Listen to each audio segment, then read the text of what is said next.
वंदना जी। महाराज जी, आपके चरणों में कोटि कोटि प्रणाम। महाराज जी, अगर आध्यात्मिक विषय में कुछ प्राप्त करने की बहुत व्याकुलता है और उसके बिना रहा ना जाए तो क्या करें? हाँ, तो जब लालसा जागृत होती तो साधना में लगा जाता है। केवल लालसा ऐसी थोड़ी हो जाएगी कि हम चाहते हैं कि अमृत फल मिल जाए, तो हमको उसके लिए तप करना होगा, हमको उसके लिए जप करना होगा, हमें उसके लिए साधना करनी होगी। यदि अध्यात्म की पिपाशा है, अध्यात्म को प्राप्त करना चाहते हो, तो गुरु की शरण में हो।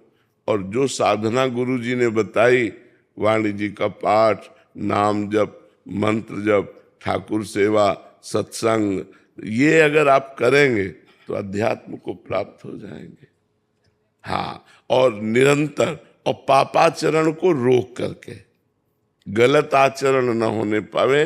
अध्यात्मवान के द्वारा पापाचरण नहीं होता। पापाचरण भी करें और भक्ति भी करें तो उसे पाखंड कहते हैं, उसे पाखंड कहते हैं, उसे दंभ कहते हैं। पापाचरण रोक दिया, गंदे आचरण रोक दिए, जो नहीं करने चाहिए उनको रोक दिए, और फिर भक्ति कर रहे हैं तो शुद्ध भक्ति मानी जाएगी। बिन विवेक वैराग्य भक्ति बिन, सत्य न एको मानो, भगवत विमुख कपट चतुराई सो पाखंड जानो। एक लाइन, अगर हम भक्त हैं तो गलत आचरणों का त्याग करके भगवान के मार्ग में। तो देखो, अगर भगवान के मार्ग में कछुआ की चाल भी चलो, धीरे धीरे ना पहुंच जाओगे। क्योंकि आप एक कदम चलोगे तो भगवान एक कदम आपकी तरफ चलेंगे। हमारा एक कदम बहुत छोटा है, भगवान का कदम बहुत बड़ा है, तो दूरियां खत्म होती चली जाएंगी। अगर हम भगवान की तरफ खरगोश की चाल से चले और मनोरंजन करने लगे।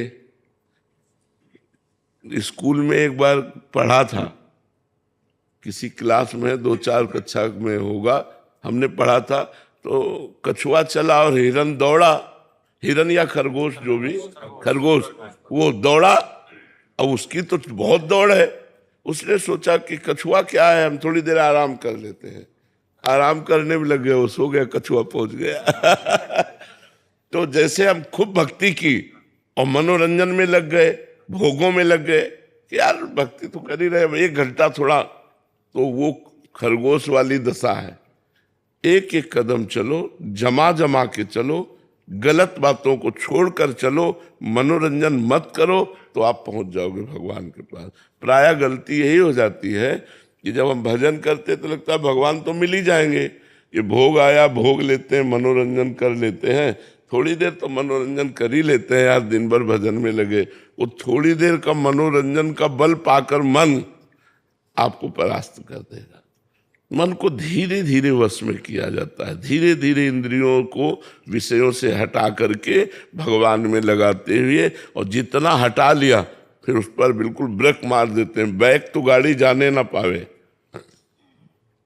ऐसी ब्रेक मारनी चाहिए कि बैक तो पीछे जाने ना पावे, आगे की तरफ खस के हमारी गाड़ी आगे तरफ चले, पीछे ना जाए। अब हम भजन भी कर रहे, गंदे आचरण भी कर रहे, तो फिर अध्यात्मवान नहीं हो सकते। अध्यात्मवान का मतलब ही होता है परम पवित्र विचार, परम पवित्र आचरण, परम पवित्र भोजन, परम पवित्र उसकी क्रियाएं, तभी अध्यात्मवान होगा ना।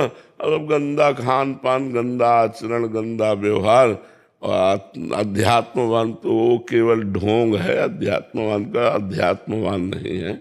इसलिए शास्त्र स्वाध्याय करो, संतों का संग करो, ठाकुर जी विराजमान कर लो घर में।